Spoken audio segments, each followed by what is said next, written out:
అరణ్యకాండము 57వ సర్గము. రాముడు అపశకనములను గని పరితపించుట.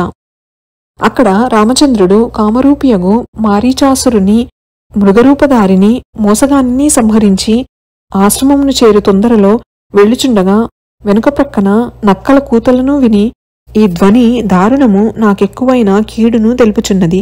రాక్షసులు జానకిని మెంగియుండరు గదా. దుర్మార్గుడైన ఆ మారీచుడు నా కంఠధ్వనిని అనుకరించుచు గట్టిగా అరిచెను.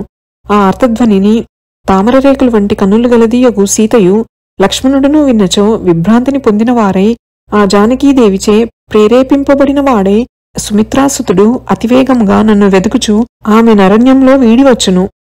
అటు తర్వాత ఏమి అపకారము గానున్నదో గదా.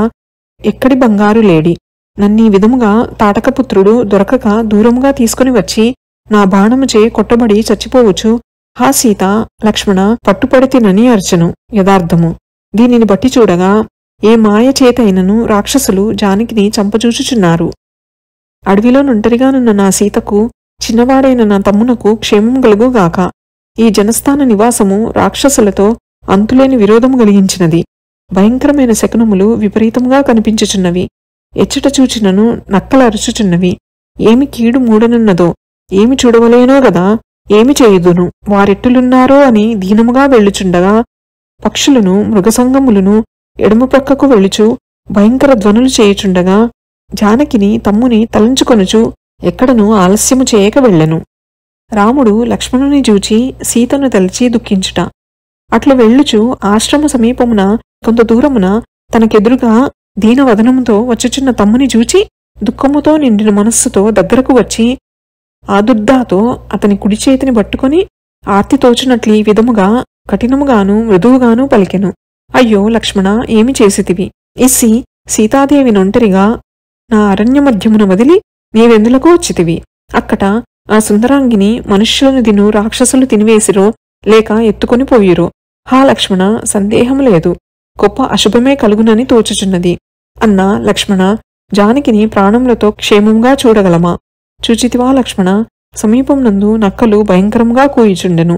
పక్షులను క్రూర జంతువులను సూర్యాభిముఖములై అర్చుచున్నవి. తమ్ముడా, మనకింక శుభమెట్లు ప్రాప్తించును? ఆ దుష్టరాక్షసుడు సాధువైన లేడివలే కనిపించుచు చాలా దూరమునకు తీసుకొని పోగా వేగంగా నెట్లో వాని మాయలను తెలుసుకుని వానిని చంపివేసి ఎడమకన్న అదురుచుండెను. నా మనస్సునందు సంతోషమేమాత్రమూ లేదు. నిక్కముగా ఆశ్రమమందు జానకీదేవి లేదురా. సుందరిని రక్కసులు తమ పగతీరునట్లుగా హరించిరో లేక ఆమె మరణించెనో లేక అడవి అందు దారియే తప్పెనో గదా. అరణ్యకాండము 57వ సర్గము సంపూర్ణము. శ్రీరామచంద్ర ప్రసాద సిద్ధిరస్తు. శ్రీ జగన్మాతార్పణమస్తు. శ్రీ శ్రీ శ్రీ. నమోస్తు రామాయ స లక్ష్మణాయ, నమోస్తు దేవ్యై జనకాత్మజాయై, నమోస్తు వాతాత్మ భువేవరాయ, నమోస్తు వాల్మీక భవాయ తస్మై. శుభం భవతు.